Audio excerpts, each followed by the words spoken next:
ikaw ay may karapatang manahimik. Ano man ang iyong sabihin ay maaaring gamitin laban o pabor sa iyo. Isang ginang ang voluntaryong sumuko sa opisina ng District Special Operation Unit ng Northern Police District para sa kaso nitong estafa.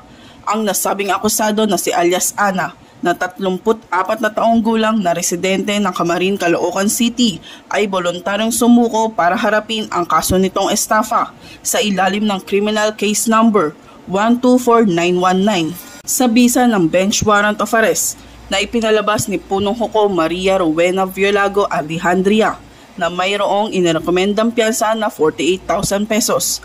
Ang akusado ay kasalukuyang nakakulong na sa NPD Custodial Facility Unit ng Caloocan City at inihahanda ang pagbabalik ng warrant of arrest mula sa pinanggalingang korte.